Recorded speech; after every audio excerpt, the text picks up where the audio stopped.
가치에 사서 테마에 판다라고 얘기하거든요. 3월만 해도 반토막 났던 주식이에요, 그게.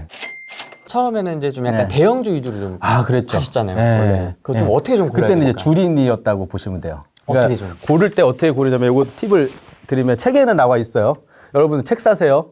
공짜로 뭔가 정보를 얻으려고 하면 좋은 정보가 아니에요. 그렇죠. 제가 이 생각을 했어요. 이제 책을 많이 읽고 벤자민 그레이엄의 가치 투자도 보고 이기는 투자자도 보고 뭐 월가의 영웅도 보고 다 봤어요. 그러면은 일단은 과거에 나는 미래는 못 보니까 과거에 돈을 잘 벌었던 회사들을 사야겠다라고 이제 마음을 먹었어요. 근데 이제 그걸 막 2,000개, 3,000개 막 해외 주식까지 하면은 막 어마어마한 주식을 다 모르잖아요, 잘. 그래서 종목 검색을 했어요. 종목 검색이 그냥 우리가 네이버에서 검색하는 거하고 비슷한 개념이라고 보시면 돼요. 제가 이제 비유하는 건 책에다가는 호텔 검색하는 거하고 비슷하다라는 얘기 했는데 우리 그 호텔 비교 검색 한번 해보신 분들은 많이 잘 아실 텐데 저는 실제로 호텔 갈 때 이렇게 해요. 5만 원 이하. 그 체크하는 게 있어요. 이렇게 필터 넣어가지고. 필터라고 보시면 돼요. 1박에 5만 원 이하 딱 체크하고 해변에서 1km 이내 체크하고 공항에서 3km 이내 욕조 있어야 되고 풀장 있어야 되고 막 이게 이제 정량적 분석이라고 보면 돼요. 주식에서는. 그러면은 비슷한 개념으로 어떻게 해야 되냐면은 시가총액은 1조 이상이어야 돼야지 안전할 것 같아요. 1조 딱 체크하고 1조 이상으로 딱 검색을 이렇게 넣어놔요. 그리고 두 번째, PBR은 뭐 0.5 이하였으면 좋겠어. 그리고 ROE는 한 50%, 배당은 한 연간 한 40% 정도는 줘야 되지 않겠어? 또 체크를 딱 해요. 이렇게 자기 욕심껏 체크를 해요. 그 검색을 딱 누르면 안 나오죠. 그런 회사가 없으니까 안 나오면 여기서 완화를 시키는 거예요. 배당 40%는 좀 욕심인 것 같아. 그래. 한 30%로 하자. 막 이렇게 낮추고 시총 뭐 1조나 있어야 될 필요 있겠어? 한 1,000억? 이렇게 줄여가는 거예요. 자기가 안 나오면 최적의 조건이 나오는 거고 호텔도 그렇잖아요. 가격도 싸고 막 조식도 막 5성급 수준으로 나오고 이런 것들을 다 조합하면 찾는 호텔이 없으면 이렇게 나올 거 아니에요. 그러면 이제 좀 낮추죠. 해변? 좀 더 걷지 뭐 2km 이렇게 하듯이 스크리닝에다가 그렇게 이제 적어요. 그래서 이제 쫙 하다 보면은 근데 저는 이제 한 종목을 5% 이상 투자를 하지 않는다라는 이제 분산 투자 원칙을 지키고 있어서 한 20개 정도가 나오게끔 계속 이렇게 왔다 갔다 이게 조정해 가면서 호텔로 따지면 내가 거기서 한 1년 살아야 되는데 한 20개 정도 호텔에 머물 생각이야. 그럼 20개를 찾아야겠다라고 하고선 이렇게 이제 필터링을 하는 그런 개념이라고 보시면 돼요. 그렇게 하다 보면 20개가 딱 떠요. 한 가지 팁은 이번에 제가 그 1억 주식 투자 그것도 똑같은 방식으로 했어요. 찾는데 좀 더 찾아야 돼요. 왜냐하면 이 필터링에 들어왔어도 재무제표를 한 번 더 이제 찾은 것들 대상으로 이제 한번 보는 거죠. 그리고 기업 보고서를 보거나 아니면 제가 찾은 것 중에 이번에 찾은 것 중에 이런 회사가 있어요. 그 조건들은 다 맞는데 내연기관 부품 회사였어요. 근데 제가 봤을 때 통찰력이 아무리 없어도 지금 전기차 막 이러고 난리가 나고 있는 상황에 내연은 아닌 것 같다. 거기다 부품이잖아요. 부품 같은 경우에는 누군가한테 의지해서 매출을 일으켜야 되잖아요. 그러니까 통찰력과 예측까지는 아니더라도 상식선에서 갑자기 집신 만드는 회사에 우리가 투자할 일은 없잖아요. 그러면은 여기는 보고서 읽어보고 이 회사가 어떤 회사인지 봤는데 좀 스몰캡은 또 그런 회사들도 많아요. 내가 진짜 생전 처음 들어보는 아까 제가 라면 봉지 만드는 회사를 제가 어떻게 알았겠어요. 그 필터링에 거쳐서 딱 찾았더니 뭐 하는 회사지? 근데 라면 봉지 만드는 회사예요. 근데 이 라면 봉지가 되게 농심에 납품을 하는 되게 거기하고 관련이 있는 뭐 그냥 일반적인 그 의지하는 회사라면 제가 투자를 안 했는데 관계사니까 뭐 나중에 그걸 통해서 뭐 이렇게 상속을 할 수도 있고 농담이에요.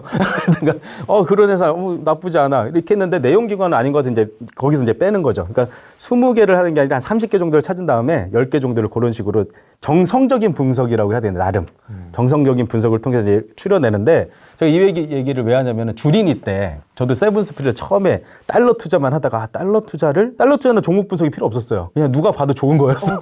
예, 이거는 뭐 이게 나쁜 거냐 이렇게 할 필요도 없는 게 아니 원화로 달러를 사는 행위가 오히려 달러로 원화를 사면 약간 걱정을 해야지 그잖아요. 그래서 지금처럼 저환율일 때는 마음이 오히려 편할 수밖에 없어요. 달러로 오히려 원화를 바꾸는 행위가 위험한 거죠. 나는 이제 수익을 얻기는 하지만 좀 위험해 보이는 자산을 사는 느낌인 거잖아요. 근데 지금처럼 달러가 싸져가지고 원화로 달러를 사는 거는 그게 위험한 일은 아닌 거죠. 하여튼간 그래서 제가 그런 필터링으로 찾는데 주린이 시절 처음에 이 시스템을 한 3, 4년 전에 도입했을 때는 필터링을 내 입맛대로 했더니 다 삼성, 현대, LG 막 이런 대기업들만 딱 나오더라고요.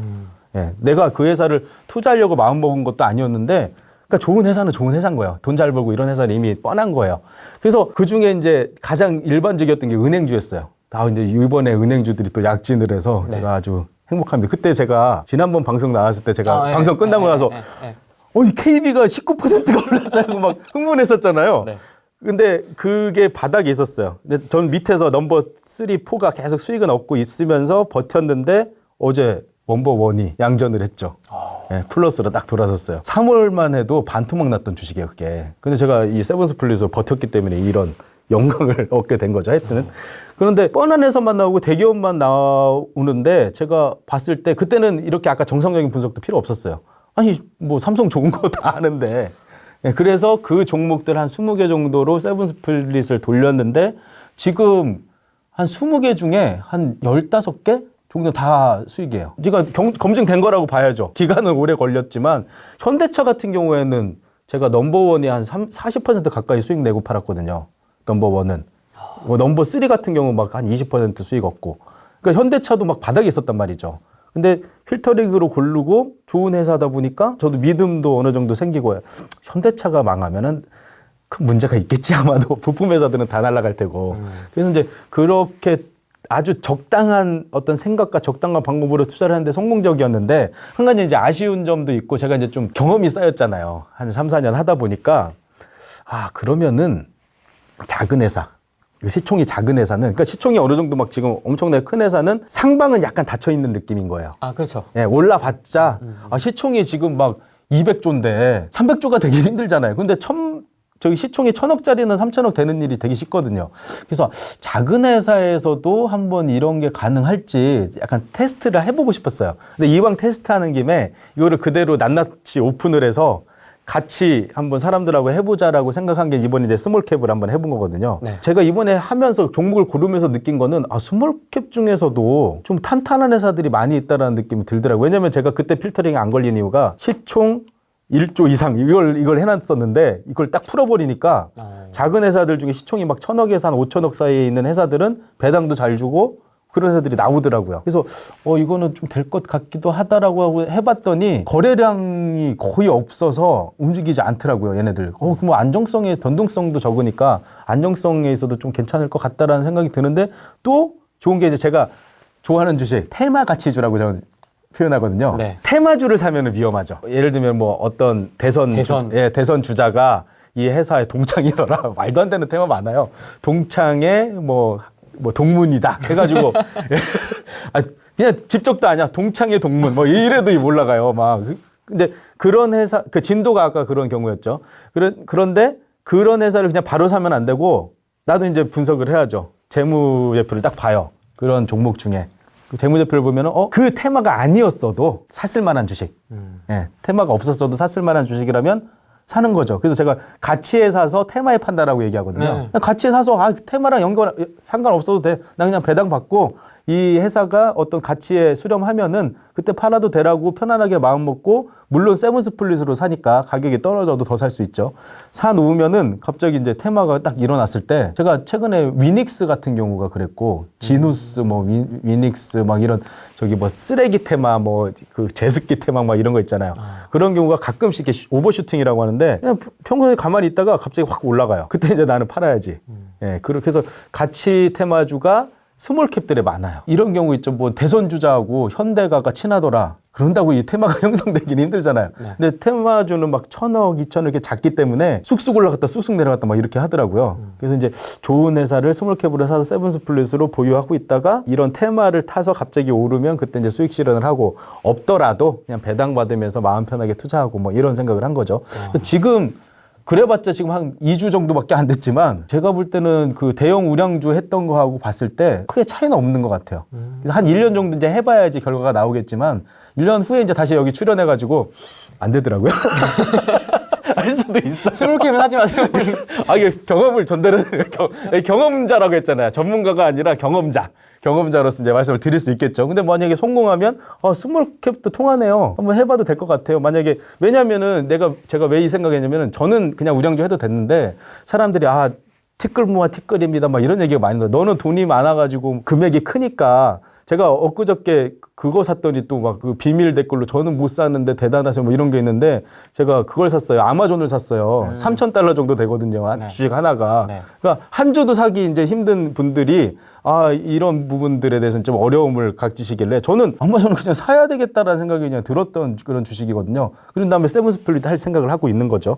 근데 그런 우량주는 그 진폭이 크지 않으니까 올라가는 것도 이제 막혀 있어서 자산이 크지 않은 투자금이 크지 않은 분들은 이제 접근하는 게 약간 나는 좀 더 많이 벌고 싶은데 이런 욕심이 있어요. 그래서 스몰캡들을 하면 얘네가 막 10% 20% 막 올라갈 때도 많이 있으니까 넘버 원의 수익률로 좀 대형 우량주보다는 좀 기대의 수익률 좀 높여도 되지 않을까라는 생각을 이제 한번 해본 거죠. 근데 만약 이게 통하면 좀 투자 자금이 작은 분들도 그런 작은 주식들에 좀 같이 동행을 가면서 밑에서는 단타 치고 하면서 같이 가면은 뭐 큰일은 없을 것 같아요. 제가 볼 때는. 나스닥 엄청 폭락한 날 제가 뭐냐 개별 주식은 안 하거든요. 해외 주식 같은 경우에. 왜냐면 정보가 저는 부족하니까 개별 주식은 안 하는데 너무 폭락한 거예요. 제가 봤을 때. 그래서 개별 주식 이날 한번 해보자라고 하고 그날 나이키, 맥도날드 막 이런 애들 있잖아요. 막 당연한 회사. 굳이 재무제표 안 보고 굳이 안 해도 나이키는 안 먹을 것 같은데 같은 회사 있잖아요. 그런 회사들만 막 저기 마이크로소프트 막 이런 회사들만 다 샀어요. 다 오르더라고요. 다 팔았어요. 그러니까 걔네들은 넘버 원이기는 했지만 너무 싼 거예요. 이제 시장이 싼 거예요. 시장이. 그러니까 이런 분들도 있어요. 막 시장이 진짜 폭락하고 지금 막 아비규환일 때 들어가는 분인데 그건 되게 좋은 방법이에요. 그걸 기다리는 인내심이 없기 때문에 오르고 있을 때 패닉 바잉을 주로 사람들이 하는 거지.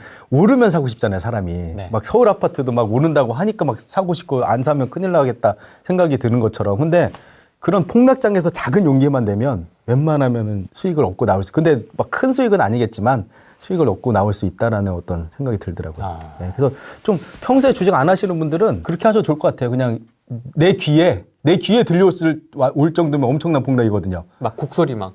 뭐 서킷 브레이커가 발동됐습니다. 막 이런 거 갑자기 난 주식에 관심도 없던 사람인데 그런 소리가 들려온다. 그럼 그때 딱 욕심을 좀 내시면 용기를 내시면은 그때는 한번 작은 수익이라도 좀 얻을 수 있는 그런 구조가 나올 수 있는 거죠. 물론 분할 매수로.